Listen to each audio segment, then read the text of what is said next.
gateway between the seas. It is thousands of years old and has withstood sieges, disasters, coups, and civil unrest. But can it survive this particular ragtag group of adventurers?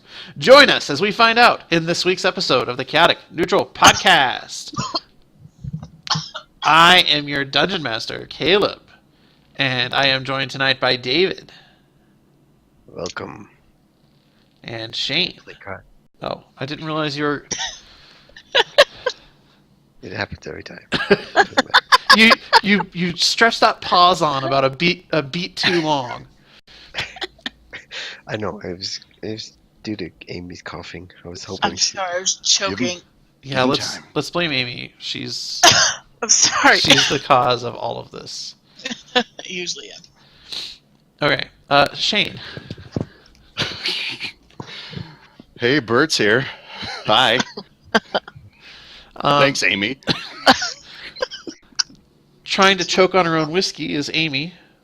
Yo. I forgot how to do this. You're supposed to say the character that you play. I play Kiki. What's up? I think that we should have pointed out that David plays Kai because I jumped the gun because he stretched that pause out for way too long. And finally, showing utmost in podcast professionalism, Will. Hello, I play Bayard, the cleric. Kiss ass. Pet. Yeah, I had this vision for how this episode was going to go, and it's going to be all dramatic and everything, and we're already we already shit the bed on that. Sweet. So whose goblet are we going to fart in? So... One more whiskey and I'll do it on my own. I think it's funny that the most Twitter activity our feed has gotten is when I hijacked the hashtag Critical Role hashtag. And I basically said, they're awesome, but if you want to see some garbage people drunkenly stumble through an adventure, you should come listen to us. It's always shitty and chaotic neutral. I was your phrase in the last episode about how this is the Always Sunny gang is actually pretty spot on. Like, compared to other sitcoms, this is Always Sunny. Shit show. Anyways, consistently. So Bezos, just to sort of give everyone an idea of this city now that you guys are in it. It's this massive city on a peninsula out, sort of breaking up these two different seas. There's a river that runs through the center of it, dividing it between sort of a rich, traditional district that's well-ordered and laid out on a set of hills, and sort of a poorer, more ramshackle district that's been allowed to sprawl pretty much unchecked within the limits of these massive triple walls that border the entire shebang. And even outside the walls, there are several markets and several sort of small communities that have grown up, even though those aren't given the protection of the walls. It's been so long since an army has laid siege to this place that, these places have been allowed to spring up. Within the city, there is sort of a cluster of hills in the northwest that surround an artificial lake that is sealed off by a dam that regulates the flow of the Silver Sword, which is a river that flows out into the Black Channel. And it's along this river that the majority of the docks are placed, and that's where the Chaotic Neutral crew tied up and left their ship to sink. And Kiki bribed the harbor master to take care of it for them. Yeah, I did that. Phallic symbol there, Caleb. Huh? Nothing.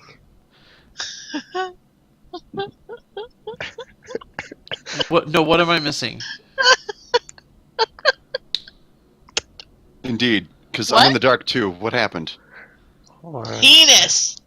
Penis? Did you draw a penis on his map?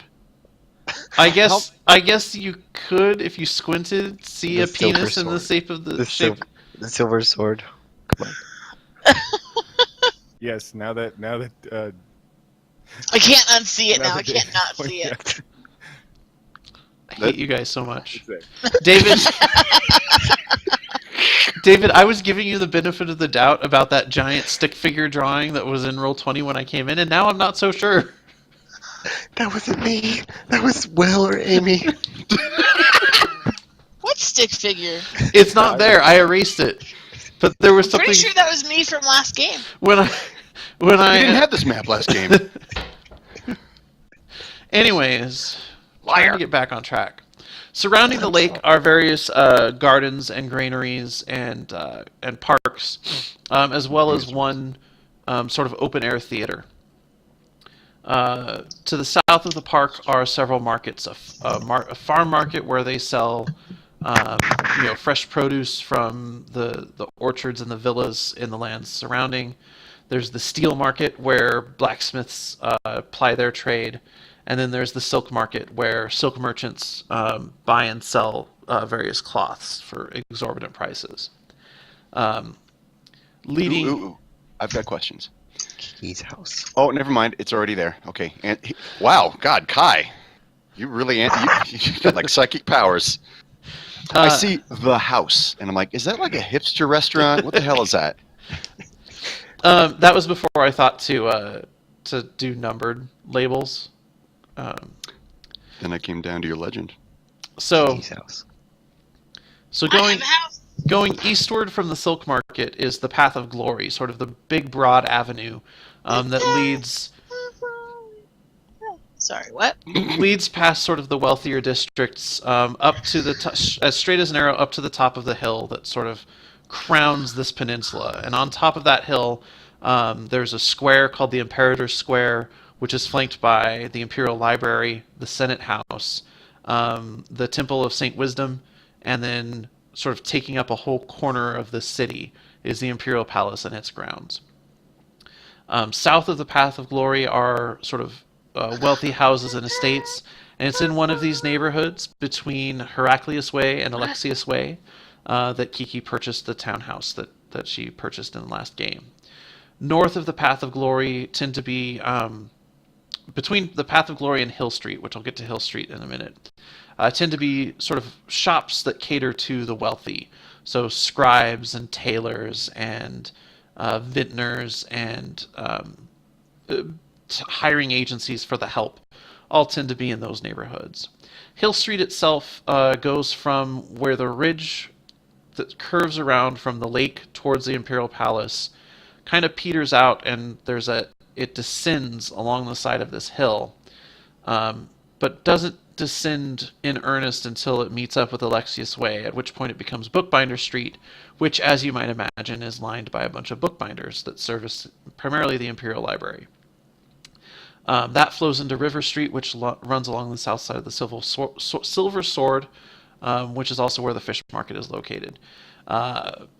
Bookbinder Street then crosses the river across the Ridge of Eustace and into the Tangle of Galata, which is much more rough and tumble. The streets are not nearly as orderly. They're just allowed to grow whichever way they want to. Galatian Road runs along the Silver Sword on that side. Notable streets on that side of the city are Tavern Road, Brewers Road, and Sailors Street. The Temple of Dwarf. The Laughing Dwarf is right on the corner of Galatian Road and Tavern Road, pretty close to the Harbor Master's office and situated in a prime location within the city. Before we started the stream, I mentioned to these guys that sections of Galata look like they have been burned down and then rebuilt, and that some of those sections, if you talk to the local populace, there's this insinuation that the section that burned down, it was arson, that someone specifically burned these buildings down so they could swoop in and build something new. And those rumors do surround Cormac's establishment of the Laughing Dwarf. Also of note in Galata, there's the Temple of Amathion, which is the religion that Will's character Bayard subscribes to. That is in the middle of the Brewers District, at the corner of Brewers Road and Barley Street. Yeah, Matheon. And finally, sort of in a little alley nestled between, off an unnamed street between Sailor Street and Tavern Road, is the little alley where Kiki met up with the Kenku, which I realized listening to the last episode, I never described what Kenku were for people who didn't already know. So I'm going to do a little sidetrack here. Kenku are like little raven or crow people. They've got the heads and feathers of ravens or crows. They're about the size of a small child or a halfling or a kiki. They don't have wings. Instead, they have feathered arms that end in sort of clawed hands, similar to a bird's talons. And they tend to dress in patchwork rags. I also had forgotten that I've already incorporated a Kenku into my world. In Season 1, you guys traveled with a Kenku merchant who did not suffer from the curse that these Kenku suffer from, where they can't speak normally. So that is another thing about Kenku in 5th edition D&D, is that they suffer from a curse where they can't speak. They can only mimic. And so that's Dude, why I didn't know that. that's why all of the Kenku that Kiki interacted with were whistling and making noises but not speaking directly. They're also known as expert forgers. So, with that, tonight, it's about 2 nights after you guys have come into town. You've had a couple days to get situated, to get a feel for the lay of the land, and to get settled in. For those of you that are settling in at Kiki's house, to settle in and get to know the neighborhood. This particular evening is it's the night of the midweek revelry. If you remember on this ring that you guys are on, this sort of the standard week is 10 days long, and they tend to call it a turn or a span.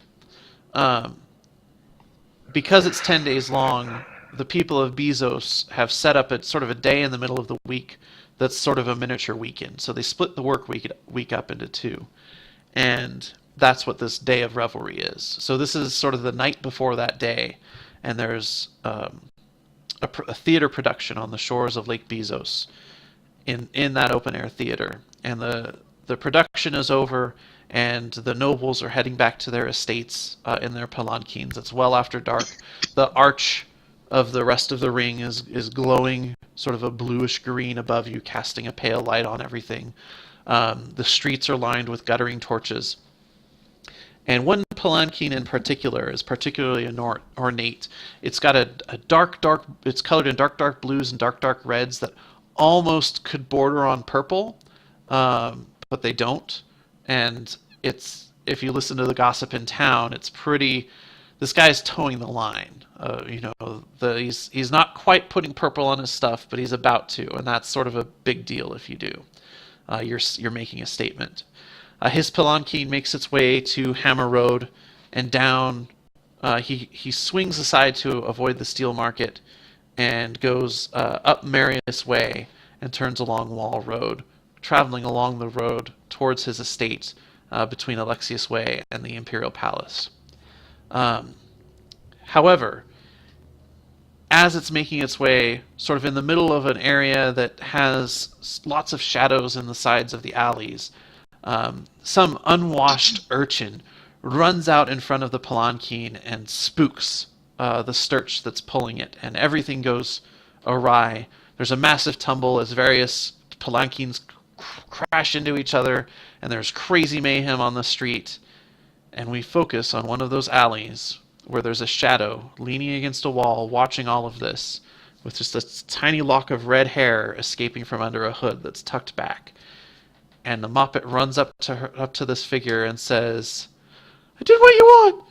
Can I get paid now?" I give him a gold. Thanks. And he makes himself scarce. There's chaos in the street right now. People shouting at one another from that red and gold palanquin. There's a loud voice bellowing to beat that urchin bloody. Find him. Get on the way. Do you know who I am? I was pulling that card. My favorite card. You know who I am? Do you know who my dad is? I'm gonna sneak up to his. What is he in? It's a palanquin. It's like an enclosed sedan chair. Okay. Although his was pulled by a stirch, so it's probably more like a carriage. Okay. I'm gonna sneak up to that and find my way inside. Okay, roll me a stealth check. 16 on the die with a plus 13. And because of the distraction that you had your Moppet create, if you want to roll with advantage, you can. I mean, you're not necessarily going to need it, but... 3 on the die. Okay. So you take advantage of this chaos, and you're already pretty small and not noticeable anyways. You know how to move through a crowd without disrupting anyone, and you're able to get right up to his carriage. His driver is out trying to calm the Sturch that's sort of freaking out. For those of you who may not have listened to the first season, a Sturch is like a large flightless bird, kind of like an ostrich, but without feathers, with scales instead. I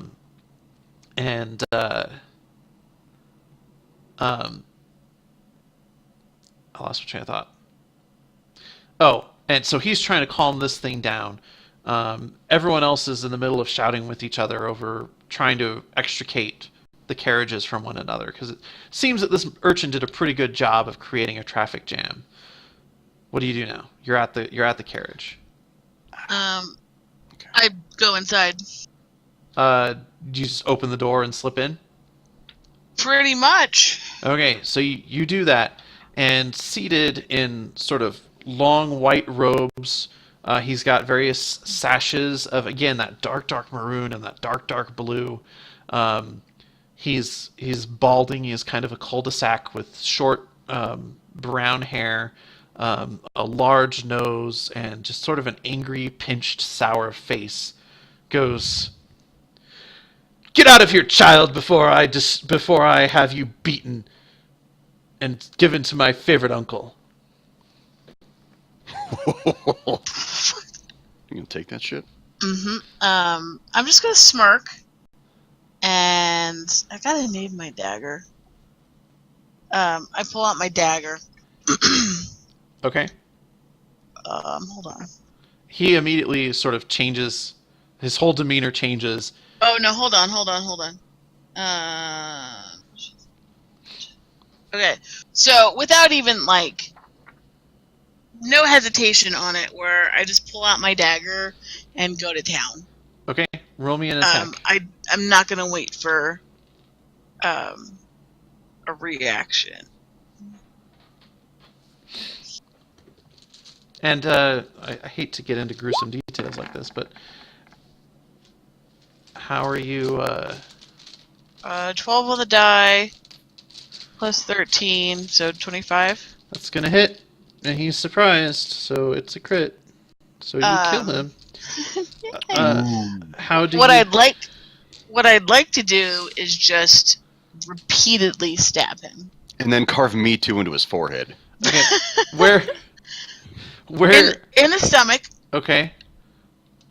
I feel like I know enough about killing people that I could do it where he would feel the most pain and stay alive the longest.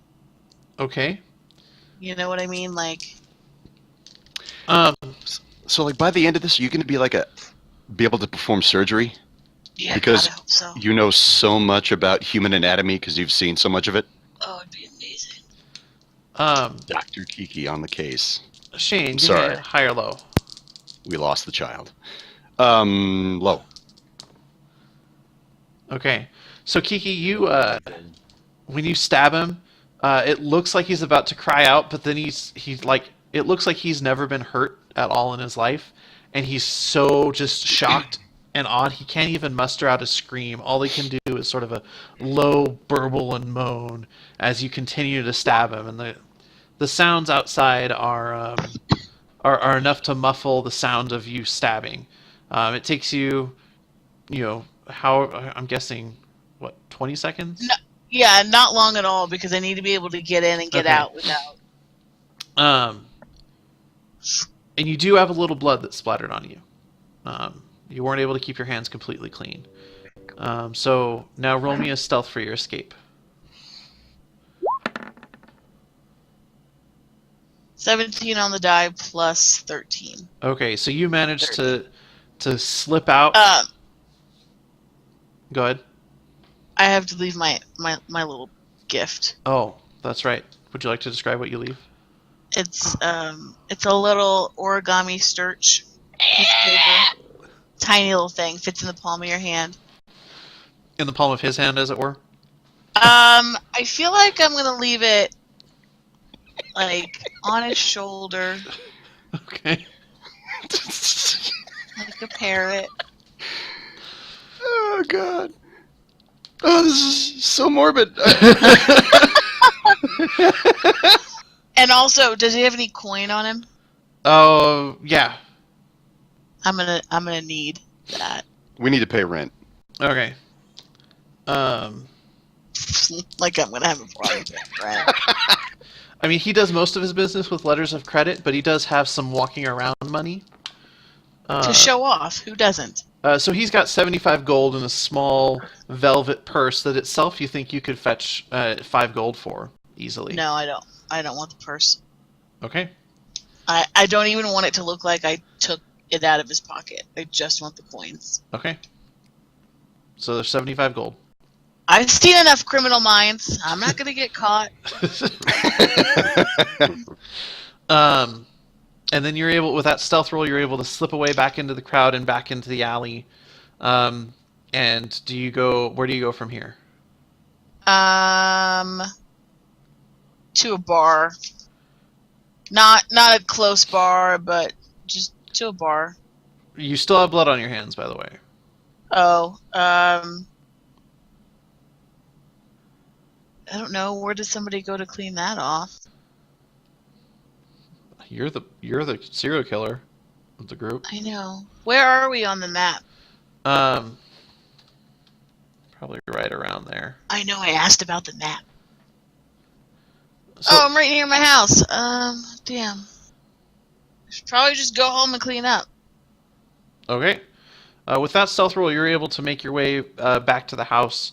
You do have to dodge some of the city guard that are running to, because as you're sort of just getting out of range, you do hear sort of a loud shout go up and a cry that, God, I named this noble. Oh, that Lord Focus has been killed.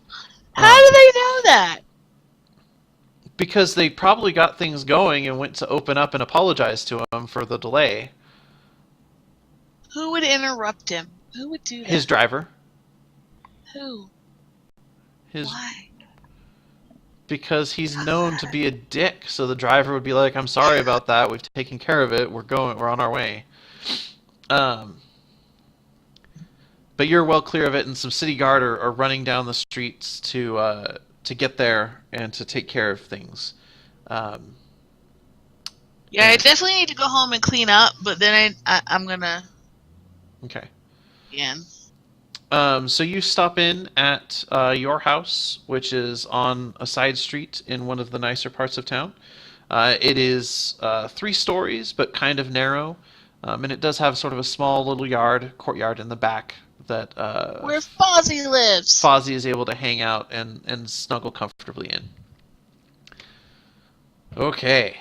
I'm gonna So- have to get a Muppet or somebody to make him a house, So Kiki. like a dog house. Kiki goes out and drinks the rest of the night away. The next day, I think we're going to go ahead and check in on Bert West. Bert, What was that guy's name? Sorry. Lord Focas, Phocas. Oh, that's cute. You don't have to spell it. Maybe You may some wanna check in listeners on might want somebody to know. other than Bert. Focus. Oh, Yeah, because I'm missing like huge swaths of what you're saying, so I need to reset my modem. okay. So, sorry. So That's maybe come back to me. Okay. I'll cut all this shit out. Was all that coming through for everyone else? Making sure it's not. Yeah. Okay. Yeah. You cut out once in a while, but yeah, overall. Okay. So in that case, we will check in at the sort of on the shops between the Path of Glory and Hill Street, where a balding, small wood elf in monk's robes is going from shop to shop. He spent 2 days looking for a shop that can do what he wants, and he hasn't yet managed to find it. However, he's been led to this small shop with that it doesn't even have a name or a sign, but supposedly the guy within is sort of a guy on the fringe of alchemy and is it alteration magic? I think that's Skyrim, but it's building constructs and that sort of thing. And Kai, you step into this shop, and it is dusty and dingy, and it's kind of like sort of the stereotypical mad scientist where there are weird things in jars all over, but they're all kind of dusty, so you can't make out exactly what's inside of them, and nothing's labeled. And the shop has sort of rows of shelves that are uncomfortably pinched into one another, and it's dark. The windows are sort of covered over with a slime and a film of dust. But you can see sort of from the back of the shop, sort of a pale yellow-green light is sort of welling up. Okay. Hello? And you hear, I don't even have anything here to, but you hear sort of like a crashing and a, what? Huh? Hello? Anybody here? Is anyone there? And you see, sort of poking out from around the side of what in any other shop would be the counter, this mostly bald head with sort of tufts of white hair coming out along the sides, little tiny black goggles over a bulbous nose, on a tiny little body. Yes? Another gnome? Another elf? Well, What? what do you want? Are you looking for supplies? Are you looking for some magic? Yes. I need help with something. Well, then you've come to the right place, hopefully. Maybe. I don't know. Come here. Come in. And, Alright. and you see him sort of gesturing back as he goes back behind the counter. I walk back there. Okay, roll me a dex check. Okay. Give me a second.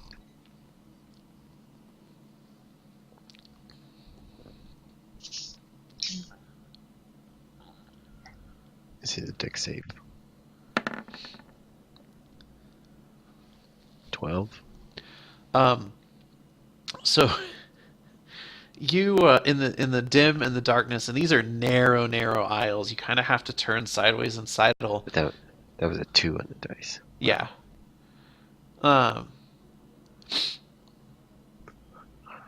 it's not a save. It's just the check. Yeah. So Yeah, so it was a 2 on the dice, so Yeah. it's a 7.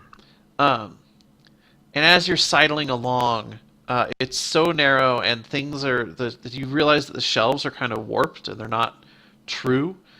So at one point you brush up against some jars and they kind of jostle into one another, and there's a clinking sound, and you swear that one of them kept moving long after you bumped into it. And then about halfway down, you actually trip on some stuff that he put on the floor, that he apparently just didn't bother putting away.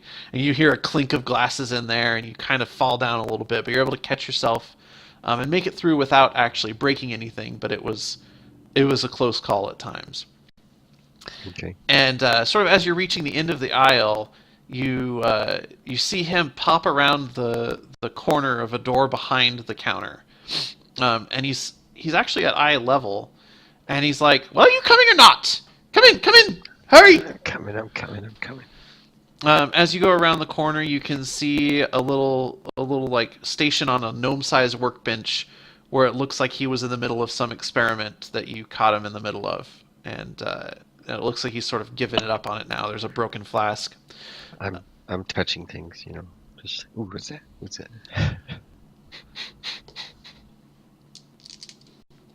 Just roll me a d20. Don't add anything to it. Just Okay.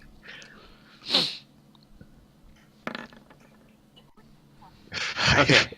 Even though you're like prodding at some broken glass and some hot things in places, you do manage not to burn or cut yourself. Okay. Will, high or low? Hi. Okay. All right. So you can't really tell what he was doing. It looks from you get a little bit of it on your fingers, and it's sort of hardening you into this sort of flesh-colored film that sort of sits right on top of your finger. Okay. And you go through the door, and you find yourself in a hoarder's house. But in the center of it, one of the only clear spots in there is a small table with a couple chairs, and it looks like he's clearly cleaned off one of these chairs real quick for you. And on the table, he's put out a chipped teapot and a couple cups, and he is bringing over hot water to pour in the teapot. I sit down. And he goes, "Yes, yes, welcome, welcome. What? Oh, what can old booties do for you?" I'm looking to make a weapon for a friend of mine. I need Oh, help that's right, with David. this. We weren't going to say exactly what you're doing. So I'm going to fast forward this. So you describe what you're looking for, right? Well, I tell him I need to make a weapon, and I describe what I need Okay. done. And by the way, Shane, what kind of weapon do you want? Oh well, the mystery's pretty much solved, isn't it? No, I like big, thick, strong rods. Okay. Not really big, thick, strong. No, like a wizard rod or a casting rod or something that lets me focus my eldritch energy. That's what I use Okay. because it lets me stay away and not touch people. Okay. All right. So you describe what you're going for, and he, up until this point, you notice that he hasn't really sat still at all. He's fussing with the tea. He's sort of adjusting things on the counter, and as soon as you describe what you want, he stops. And he picks up his tea, and he leans back in this chair, a sort of an overstuffed floral print chair that when he leans back, some dust kind of puffs out of the top like he's never done this before and never cleaned. And he goes, "Interesting. I can see why you've come to me. I'm not many people would be willing to explore the types of magic that need to go into such of a thing. Most people would shy away. And even for me, I don't think I've done anything like this before. This will be most exciting. Sorry, I get... Anyways, I love this guy. I can help you. I don't know it will be perfect because it is my first attempt. But I think we can don't- help each other. That's okay. I'm weird. That is good, my friend, because we need some strange things to make this happen. I will need some of Hopefully it'll work. your essence, Ew. by which I mean hair, skin, blood, urine, saliva, and semen. I will give you the quantities. The blood we may have to save for a day when you don't have anything planned, because the blood, we do need a lot of it. It's going to be the basis for a lot of things, and it's not going to be... The others, I just need small samples. I can give you collection files if you need. Be happy I don't require feces. So that's the easy part. The difficult part is going to be some of the other things that we need. I'm thinking the route I'm going to take is going to be very similar to a flesh golem. So we're going to need a lot of flesh. Humanoid would be preferred. Wood elf would be best, but whatever you can come up with. Why do Uh, you need that? I would talk to my friends, but they have stopped talking to me about these sorts of things, and I am on all of the lists of the Undertakers Guild. So, I help. I feel like Kai's the only one who could actually talk to this guy, because if somebody came up to me and said, I need you to everything into this cup, I'd be like, fuck you. Fine. okay, and once we have that, I can start doing the preparations for that and send you to get some of the other more difficult to acquire substances that will be needed. Okay.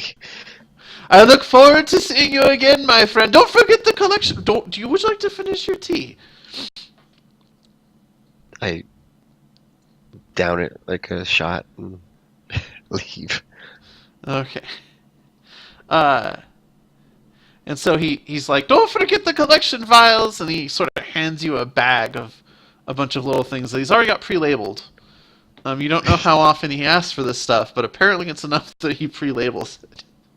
Okay. Really hopeful. This will be the day. Do you want some of it now? I mean, if you can put it in the vial, I don't want to handle it. But if you put the substance in the vial, I will make sure that it goes to the proper location. Kai's already probably collected part of that already during the conversation. Yeah, he's done some skin scrapings, plucked some hair, and you hear him muttering about, "Oh, I'll have to clear out the workshop. Number 3, will that be big enough? Will number 4 be secure enough? Oh, but I've got that in number 4. I can't use number 4. Hello, can I help you? No. Jesus Christ. I leave. Okay. Now that you're sort of aware of what to expect in between these aisles, you're able to get out with relative ease. Like, it's still careful, but you kind of know what you're doing, and you're able to do it. Okay. Bayard. So actually, I do have a question before we move on to Bayard. We know that Kiki's living in the house. We know that Bert is living in the house. Where's Kai staying at? Guy's roaming the streets. Okay. So Bayard. He's being a, I don't know, a Hold on. watchful monk.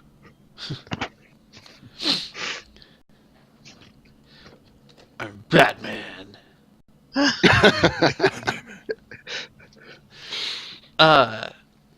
So Bayard, life sort of settles in at the Temple of Amathion for you. It's the rhythms are very familiar from when you were living at the temple in Karst. They drink a little less here than you're used to, but Heathens. there's still a lot of drinking, and they actually kind of make up for it by eating a lot more bread. That it seems that they sort of they really go into that tie with the agricultural community. But the rituals are the same, the hours you keep are the same, the duties are the same. And the high priest of Amathion in this temple, the high brewer, is named Aldaris, and he seems to be very engaged with the community. So he seems to have sort of personal relationships with all the brewers. He's always ready to bless someone's brew. They regularly hold sort of free lunches where in the square in front of the temple they'll set up fresh baked bread and some of the newest brews, and they invite the poor of the city to come and partake. And that's kind of where he sticks you the first couple days, is to just sort of oversee this, make sure it goes smoothly. He's trying to get a feel for you. Complicating matters is the fact that none of the friends that you told him were going to be coming and staying with you have turned up. In addition, aside from an unconscious, smelly dwarf who has not woken up in the past 3 days. They've been sort of force-feeding him moistened bread and weak brews. And they're allowing him to stay because clearly he's in need. And they've also bathed him and discovered that his hair is not black, but it's actually a dark brown. He's going to be so pissed when he wakes up. And they shoot away some small animals that were nesting in his hair and beard. Oh. Not as pets. They've laundered his clothes and set them aside, but they've dressed him in sort of clean temple robes because they're sure that they feel like even though they washed his clothes, that they're still kind of dirty, and they think that might be part of his issue, so they want to put him in clean vestments. He's gonna straight just rage when he wakes up. But Bayard doesn't know Zerf. I don't. They've never met. I don't. Well, no. The only time they met was when Zerf was trying to kill you guys. And none of his friends have cared to come find him, apparently. No. I mean, we care about him, but No. But we got our own things. yeah. He's an All adult. he has to do, he'll I'm show not up. his fucking dad. Okay, so I've been helping with my normal temple duties then, or the duties they've described to me. Yes.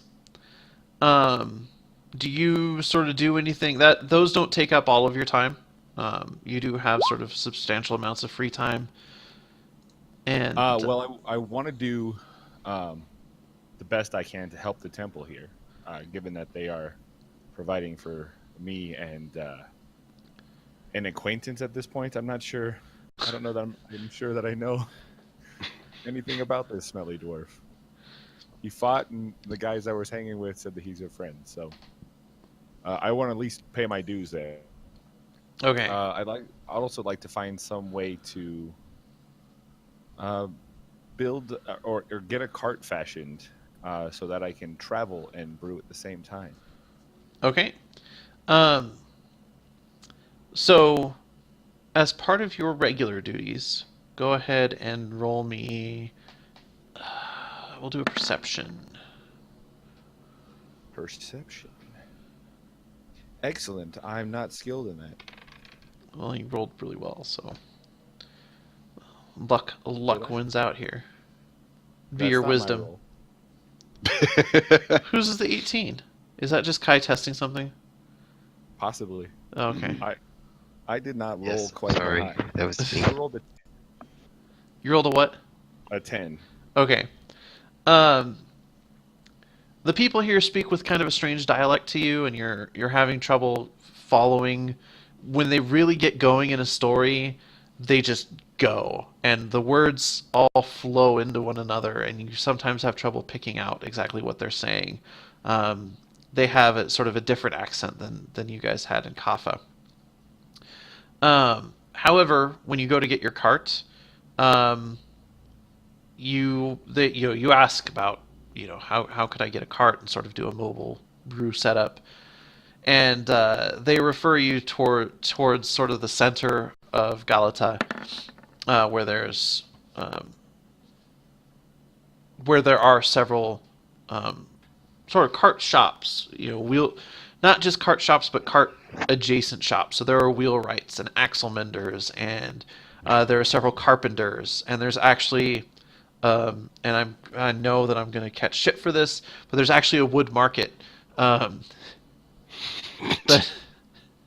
where cypress and pine and various trees are all imported. Cypress seems to be the predominant wood around here. It seems to be what's most available because you are sort of in a Mediterranean littoral. I realized that was one of those fancy words that not everyone knows. I'm raising my hand right now. It's sort of the Mediterranean like climate and soil growing condition type thing. So if you think, like the lower American river valleys in California, or if you see images of Tuscany in Italy or Spain, any of those where it's sort of really hot and tends to be mostly dry, You grow a lot of olives. That's the climate around Bezos and the areas surrounding it. So Cyprus grows really well in those situations. Fascinating. I'll file that under. I'm going to forget tomorrow. So I don't really have a roleplay thing set up for this. Bad DM, Caleb. I know. Sounds like we're trying to be Kidding.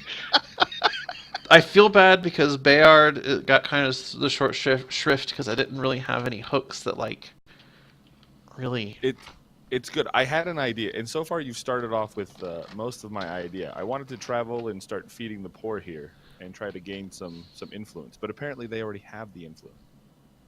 So, I'd like to continue and work on getting that cart. However, I'm a little strapped for cash, so I need to see if I can't get a loan. Hello from Kiki. Hey, how's it going? Oh, I'm not Don't sure. go for I don't Kiki. even know where Kiki is, or if she has a lot of money. No, I don't know see that's the about thing it. is as you're walking along thinking, I wonder if I could get a loan. This little redheaded girl perched on the wall above you leans down into your field of view and says, "Hi, I'm Kiki." Hi. No, I'm Bayard. joking. I'm joking. If Kiki could But be summoned, seriously, I have a lot of money. if Kiki could be summoned like that, my life would be so much easier. What do you need money for? She's So I the devil and everyone's Well, because I want to build a cart so that I can spread the word of Amathion. I don't think you're going to get your investment back, Kiki. I don't. When is this conversation happening? Where is this conversation happening? In our minds. I'm just curious why he needs money. Oh, Well, at because she this wasn't paying point- attention when you were actually laying out what your character's goals were. No. No, not at all. Are you So- kidding me? So at this point, I would either ask the temple. See, I'm not sure that I know that the companions I had would have a lot of cash. I just bought a house. I don't know that. I haven't seen. That's them right. since We then. fucked off, didn't we? She bought Actually- a house with money she pulled out of her friggin' boot that she didn't even know she had. That does remind me, Amy. Are you keeping track of these expenditures? Yes. Okay. I She was had a just- lot more than Yeah. 10 grand. I remember her having a lot more than 10 grand. My- so no, she's my- keeping track. My issue was more like with the chump change stuff, like when she bribed the harbor No. master. Nope. Because I stole that back. So. That's true. Oh, yeah.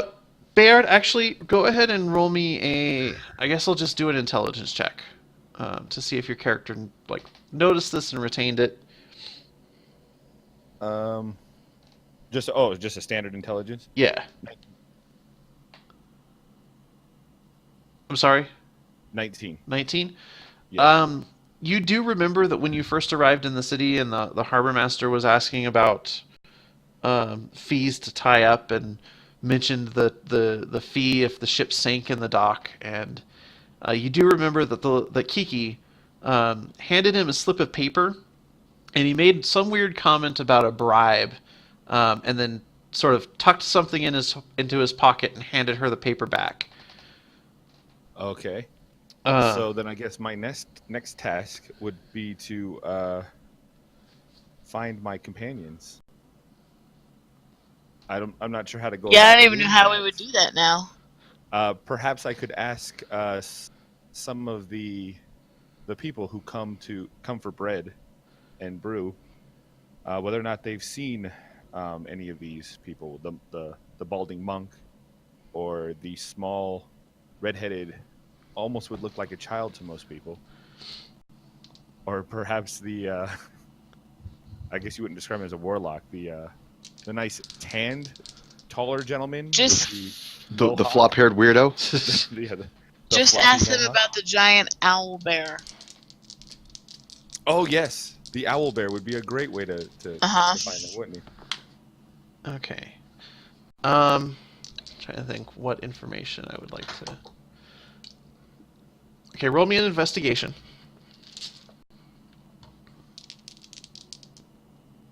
We're looking at 14. Okay.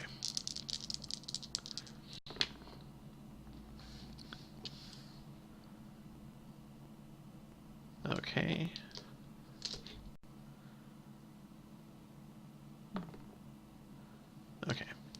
Um, so you actually, you're asking sort of an older gentleman, not gentleman, but an older peasant, if he's seen any of this, and this little voice from sort of behind him in line that you actually didn't see because he's so short that he is not over the table, goes, "I've seen Owlbear.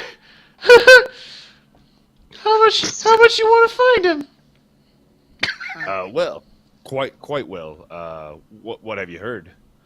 I don't think you understood my question, mister. How badly do you want to find him? Well, quite well. These are my companions. What do you know? I know that you're brand new to Bezos. That is true. Yes.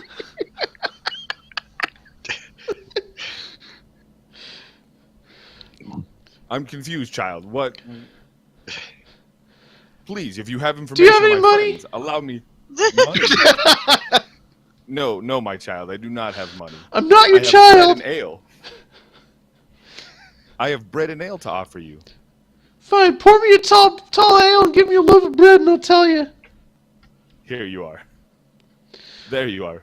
All right. There's an owlbear that's been hanging around in the Noble District between Heraclius and Alexius Way. I think he lives there. Excellent. Thank you. I will scope that out. May Ametheon bless you. Uh-huh, sure thing. Peace out, Padre. Does he put sunglasses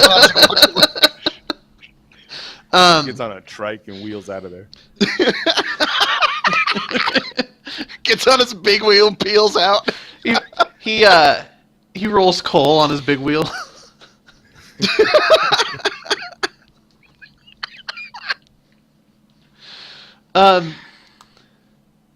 And as this is sort of wrapping up, the old man is like tugging on your sleeve. And he's like, "I swear, people have no respect anymore ever since I lost my farm. Are you gonna listen to my tale?" Absolutely, of course. Will I'm so sorry to hear got about really you. lucky on the percentiles, is all I'm gonna say. It's like I heard you talking to your high priest about how you could help gain favor for a Temple of Ametheon and help the poor folks around here. Of course, I'm always looking to spread the word of Ametheon and gain favor with my deity. Yeah, well, you can figure out what the fuck is blighting all the crops. I planted Absolutely. barley, I planted wheat, I planted corn, and then nothing. It all just rotted on the vine. So here I am in this dirt hole city, begging for scraps of bread and ale at your doorstep. He's not happy. Well, that is a shame. Perhaps you could show me to your farm, and I'll take a look. Oh no, Lord Focus's thugs have kicked me off and told me if I go back they'll whip me bloody. But I'll get you directions. Do that. We will see about this. I'm sorry, you said Lord what? Focus! Focus. Yeah, he's one of the big plantation owners of the city. Owns more land than he could ever possibly use. It's made him richer than gods. No disrespect. Perhaps I. You cut out for me there, Will. Oh, I said perhaps I need to speak with this lord. Yeah, Sounds good luck rather with that. suspicious. I don't need luck. I've got my hammer. Yeah, Ametheon's blessings on you, Padre. As to you. And he... Isn't that the dead guy? Wow, Amy's been paying attention. Oh, he's already dead, huh? I do remember you saying focus, but It just happened. Like, it was last night. all right. So, and word of that, I'm assuming, has not spread then, since this gentleman is telling me, or is this like within a few days? This is the very next morning. Okay. The word of what's going on with the nobles tends to take a little while to permeate through into Galata. Gotcha. Keep it on the hush hush. It's There might be a new Lord Focus without anybody knowing. Focus. good play on that's words, gonna be though. hard to say. Um, That's gonna be hard to say. it's more that Galata has its own sort of society going on, and by and large, the nobles are almost an elemental force of nature. They have so much wealth and power compared to the average person in Galata that it doesn't really matter what they do, because you're probably going to get fucked at the end of it. Sounds about normal. So did you have anything else you wanted to do?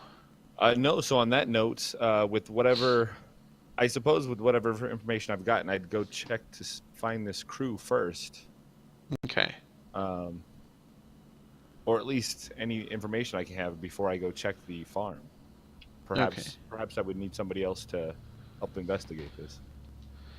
All right. So we're going to make our way finally to the Imperial Library, where I guess he's tan now from being on the sea a whole bunch, but in kind of unkempt robes, with white hair that's grown in a mohawk but kind of flops down over to the side. Ran out of egg whites and Elmer's glue. Couldn't spike it up.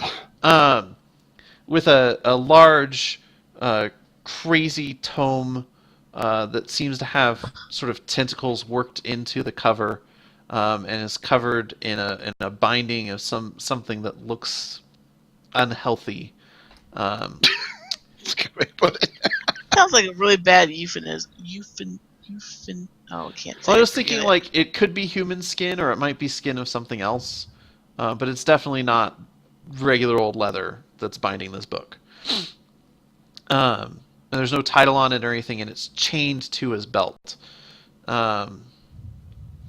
He sits in a very fine, or actually, we're gonna bring you in at the exterior of the Imperial Library.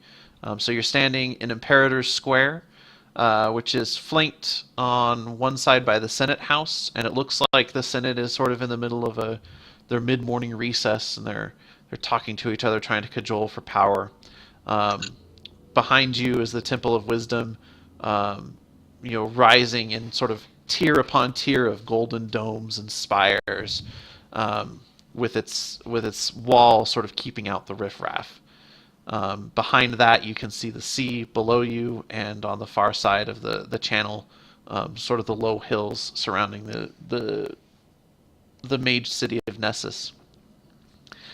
And you're faced with the Imperial Library, which is kind of, compared to the other architecture around here, between the Imperial Palace, the Senate House, all of the noble estates, and the Temple of Wisdom, the Imperial Library is pretty plain. Like it's very functional. It's square corners. It's this big block sitting on the hill. It's like a federal building. Yeah, very much. And when you go into the entryway itself is very grand. The floor is a mosaic of sort of the region that you've been traveling through, with Bezos at the center. And I'm going to go ahead and switch maps here Oh. to show you guys the regional map.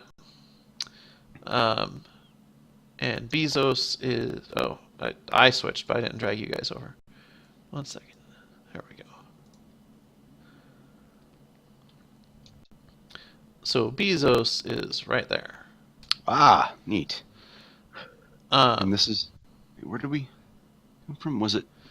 you I guys, can't... you guys started at this one whose name I forgot, way over on the far east. Holy crap, that's...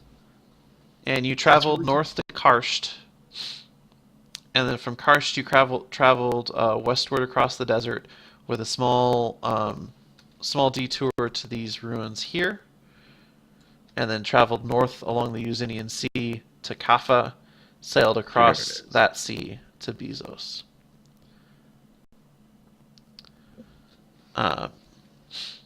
And are we going to get a chance to go to Nessus? Because I didn't even know about that one. That's going to be up to you guys. Right now, I'm sort of getting you guys. Bezos and Nessus are very, very closely linked. So going back over to the map. Okay. All right. Bezos.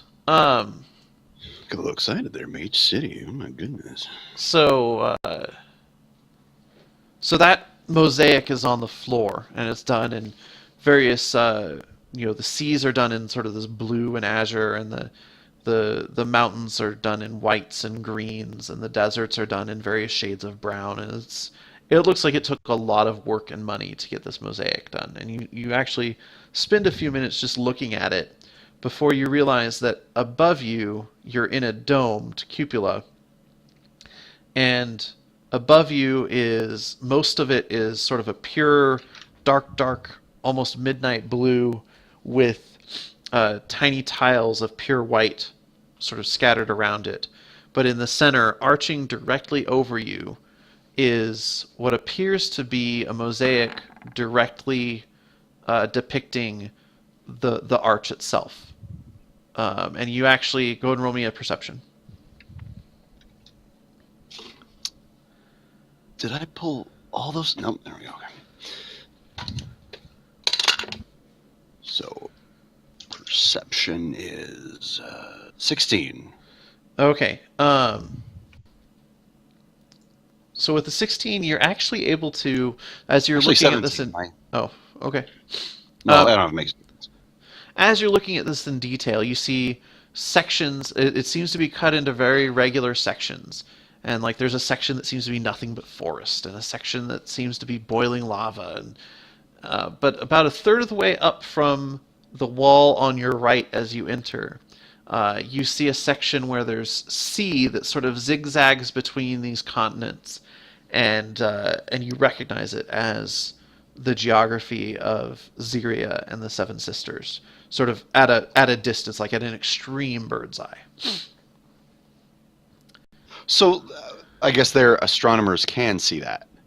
It would seem to be that That's neat. that they can observe closely the rest of the ring. And as you're sort of looking at this, you hear a dry voice go, "It is marvelous, isn't it? Quite. You know, I've been there.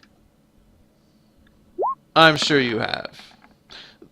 This was commissioned by the Empress Irene nearly 1,000 years ago, and since then it's been redone 4 times to represent shifts in the cosmology. That place you were looking at there actually has undergone some interesting shifts within the last 1,000 years. But yes, we have a whole team. Whenever an emperor gets it into their mind they want to make a statement, they send all of the observers in Nessus to stare at the skies until they can recreate this. It's a waste, if you ask me. Oh, I think it's pretty neat. Regardless, See, right there. That was Tyrier. We burned that place to the ground. Anyway, so I'm here for some books. I'm sure you are. And so, in the last 2 days, you have been sort of shuffled from official to official to official, essentially getting a research project approved. And once that has been approved, that's when you're allowed into the Imperial Library. So I've got to kind of apply for my, I Yeah. don't know, my doctorate or whatever. So what specifically is the research project that you got them to sign off on? I think it was researching ancient curses, underlined specifically for like ancient crystalline curses or ancient, I don't know, like just some kind of a like civilization-ending evil that long forgotten and pretty much, let's see, had to do with it had to do with giants, because that huge creature with the that didn't have one eye, was it a big cyclops or was it 2 eyes? That was in the middle of that crystalline city that we entered, and like not everybody saw it, but you know once we got our shit together, we actually saw that this huge mound of crystal was actually like this toppled over titan. It was like There were 2 eye dead and eaten sockets. away. There were 2 eye sockets. Okay. Yeah. And So- I would put up the drawing I made, except I remember that drawing. It took like I don't know, like 20 seconds for someone to draw a dick out of it. Yeah, that's this group. So that's a common theme then. It's just phallic objects on top of drawings. I feel like I'm missing out. I haven't done that yet. I thought you did it last week. That one wasn't me. That was totally Amy. Okay. Yeah, I'm the one who draws the dicks. I'm sorry.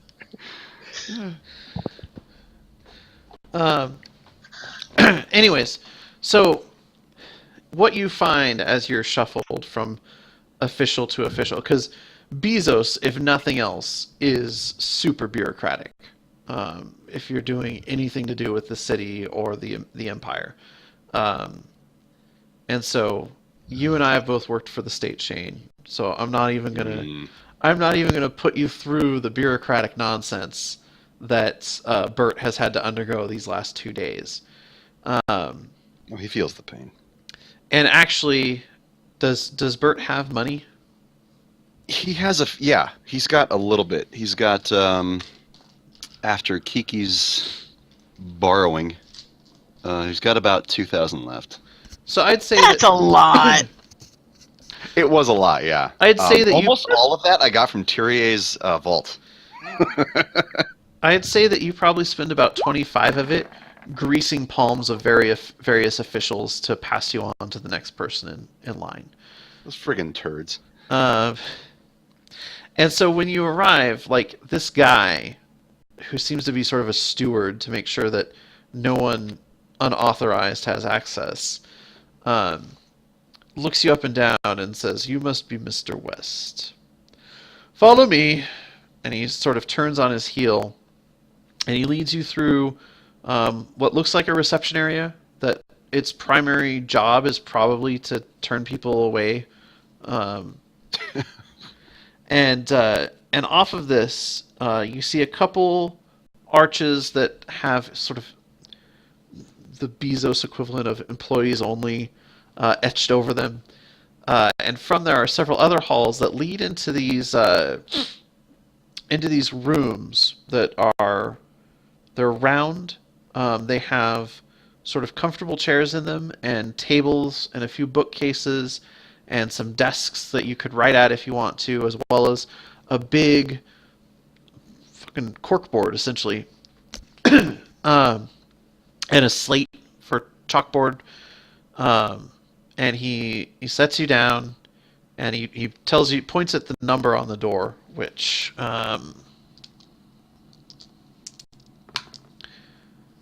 he goes, "You're reading room 12. Please don't forget it for your subsequent visits.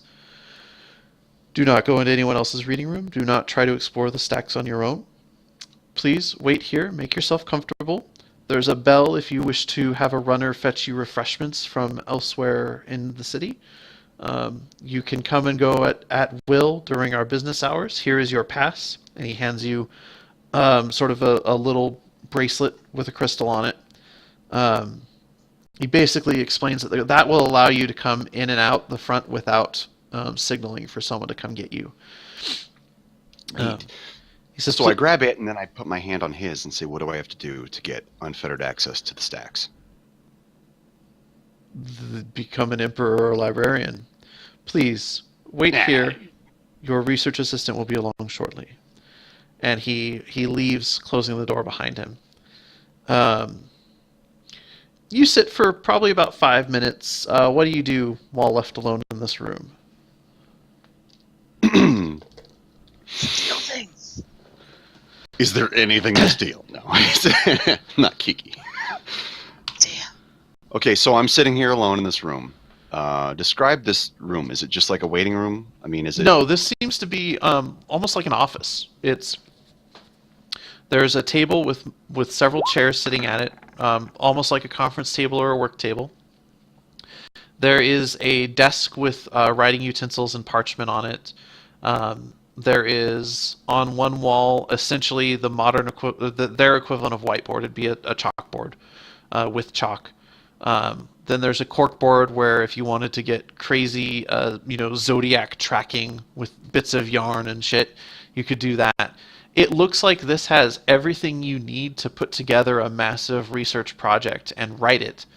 Everything except the research material itself. I'm going to open my book, and I'm going to ask it, what's in this room? Am I being spied on? As you sort of open your book, what's your passive perception?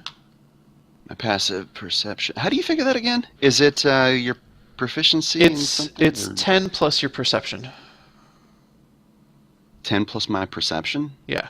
Wow, I need to update that. It's 17. Okay. So as you're about to pull out your book, you realize that someone has slipped in. So there are two doors to this room. There's the one you came in, and then sort of opposite that is another door that you realize doesn't have any. Well, it should have a handle on your side, but so. Actually, no, it doesn't have a handle on your side.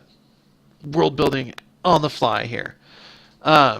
Creepy. It opens up, and a tall, lithe humanoid walks in. It looks almost like a cat. It's got a tail that's the tip of it's twitching ever so gently. Oh, like smoke? It's got black fur with like a splotch of white on its face that kind of makes it look like it's always surprised. And it notices you noticing it and smiles and kind of does a little bow and says, "Good morning, Mr. West," in a very soft, almost purring voice.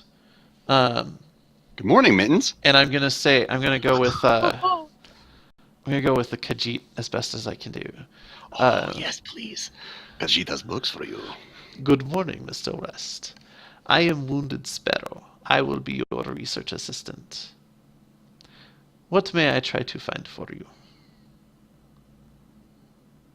And I slam my book shut, and I tell him about the project I'm doing, about ancient evils and rival ancient gods, and crystalline curses, and forgotten cities linked to those. Okay. And I go, I don't go into our details, but I try to make it sound like I'm researching some lore that I heard. Okay. Will, you have more tabaxis in your games than I do. A ton of them, yes. Do tabaxis have like an obvious tell for gender? So essentially, what I gather is that no, I mean they look like cats. So depending on the type of cat, Okay. I mean, I guess some of them still have. Sorry. Critical failure. If you want, but that's up to you. But essentially, it's a cat. You'd have to lift up its skirt. Okay. I don't mind doing that. So we'll say that her voice is probably just a little bit feminine. Like there's just something about the way she speaks that makes you think. Because Wounded Sparrow is a female tabaxi. God dang it. I'm sorry, David. I didn't realize you really wanted Bert's research assistant to be a male tabaxi. Well, I mean, I'm That's not fair. automatically going to try to do anything to her. No, David's listeners, that was sort of a weird visual humor for an audio podcast joke. David is trying to do some Roll20 macros, and he's spamming our chat and rolling like 50 d20s on the board. And like he just did it twice in a row, and it seems like the second time didn't fix what he had hoped it to fix. I mean, this is quite the macro. Jesus Christ, I have less code in the macros at work for like paring down like 4 fiscal years of federal data. I know.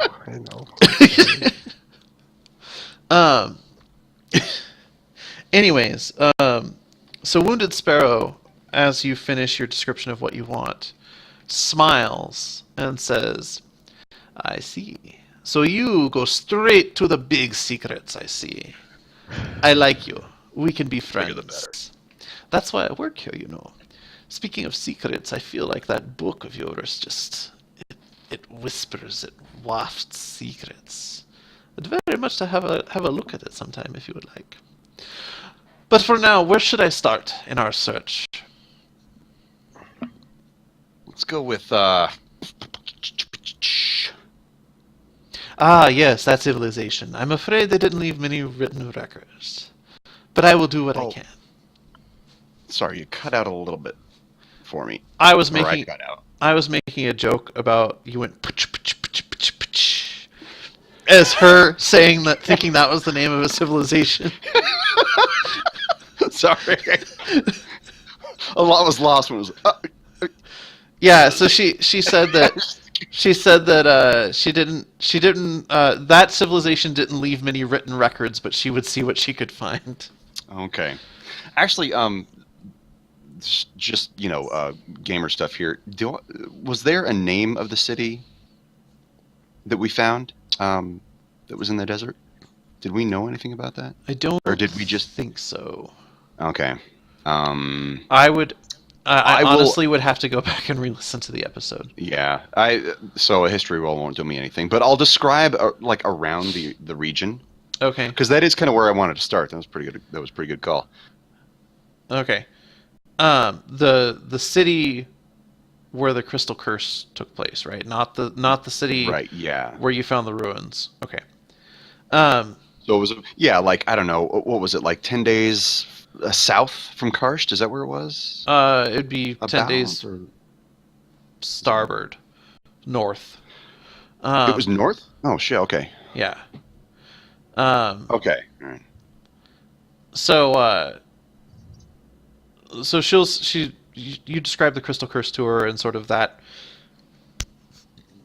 locality, and her tail twitches for a minute, and she goes, "This may take some time. Please make yourself comfortable." And then she takes out of her pocket essentially a doorknob and attaches it to the door, turns it, opens it, removes the doorknob, and then goes back through. Wait, before she goes through, can I ever so charmingly offer to help? She kind of... I'm afraid not, my friend. These books are very valuable and very precious, and the emperors in their wisdom have determined that researchers should not have direct access to the stacks because it causes far too many problems. I'm not saying you will be a problem, but that it is a problem in general, and if I am caught allowing you, then I will have a problem. Understood. And I'll just drink her in for a little bit while she leaves. She's a cat person. Like just pay attention to her feather, her color patterns on her fur, all that. Aside from that splotch of white on the face, she doesn't seem to have any other coloration on the Oh, fur. she's just pure white except for the pure black. kind of surprise on her face. Yeah. Okay. Is her name really Pandora? No, I based her on Minuet. Because if you've ever seen my cat Minuet, she does have this splotch of white on her face that always makes her look surprised. I do have... I forgot what game it was. Or I think I just decided that the next player character I build for D&D, I'm going to have be a Tabaxi rogue with the Fu Manchu that Pandora has. So he'll have the black fur with a white Fu Manchu. I wouldn't know how to play a tabaxi without going full Khajiit. He would probably go Khajiit too, but not like at least the accent. Yeah. Like I think that Bethesda really nailed it with that accent for the cat people. Okay. Only took him 3 games. Or 8, or however many there are. So, I think it's been about an hour since we started. And we haven't had a lot of digressions. So, I think this is where we're going to cut it. What we'll do is we'll say that day, you guys spend sort of following up on whatever it was. So, Kiki, I don't know what she does after a murder and a bender, but You don't need to know. she does that. Bathes herself in whiskey. She just spends all day hungover cuddling with Fozzie.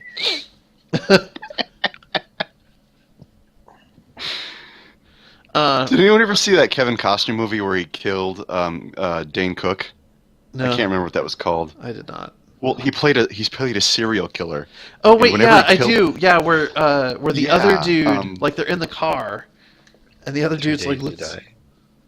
No, that's not. I can't remember what it was it's like called, Mr. but like Brooks or something like that. yeah, Mr. Brooks, and like after he killed somebody, he would just like he would throw his arms out like Jesus on the cross and like dance in kind of like an orgasmic kind of shake. Yeah. That's what I'm seeing Kiki do after she gets off this bloody pile of man meat. Just, don't touch me. Don't touch me.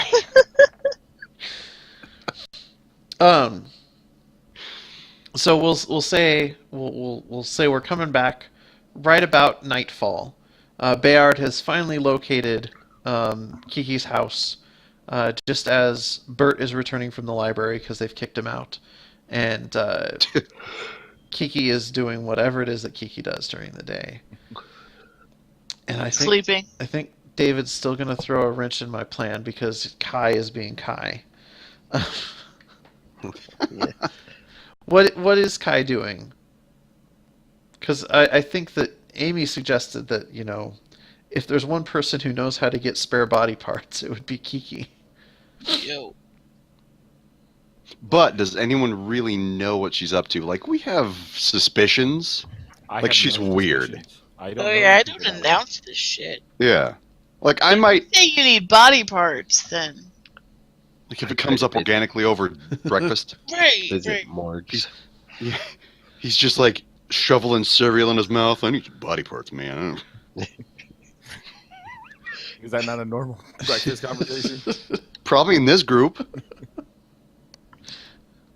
Well, that was one of the first D&D games I played. I was playing a rogue, and my buddy Matt was playing a barbarian, or maybe he was just a regular fighter. But we early on in our adventures, we came across a door that required it had like these imprints in it, where you had to put a skull in one, a femur in another, and like a tibia in the third. And so we just kind of held on to a skull, a femur, and a tibia at all times. and so at some point, because it was like an occultist lair, and these cultists were everywhere. So at some point, much further on down the line, we have a brand new party member, and we're in one of these cultist lairs, and we find one of these doors, and I hand Matt. I'm like, here's the femur, here's the tibia, here's the skull, and Matt do. And so the DM like turns to the new girl and goes, so yeah, like completely businesslike and normal, as if there's nothing out of the ordinary about this. The rogue just reaches into his bag of holding and produces these random body parts. That the... Oh! I got keys for that lock. I don't even have to pick this lock. Jesus. I know this password. Still hanging with like veins and Well, at that tendons. point, Matt's head was like a turducken of various monster skulls. Like there was like an orc skull with a minotaur skull on top of it, with like an ogre skull on top of like.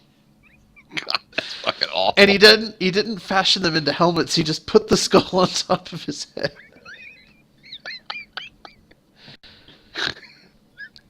So yeah, that's very much like what's going on with Kai. But yeah, so I guess what's Kai do after he leaves the alchemy shop? He spunks into one of those glasses, doesn't he? He gets as much materials as he can. Just right there in the square. Right there. Okay. Too much semen. What are you doing? What am I going to do with all this semen?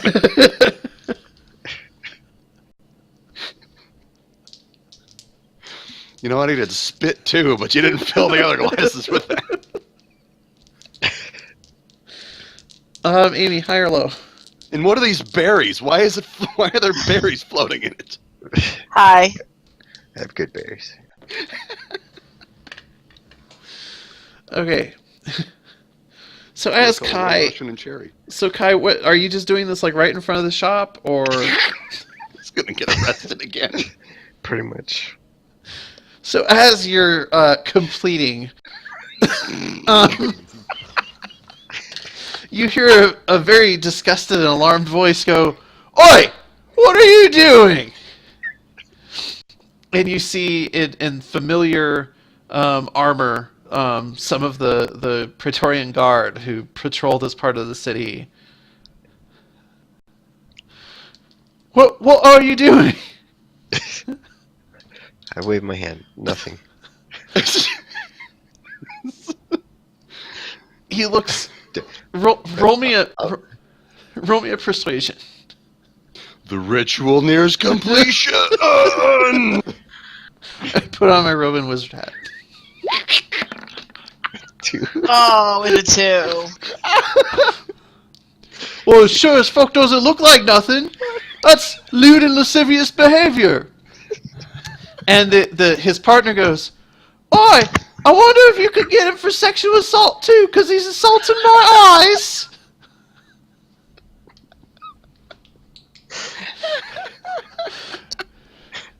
I turn and run up the wall. And they go, get him! And that's where we're gonna cut it. Get that filthy wanker.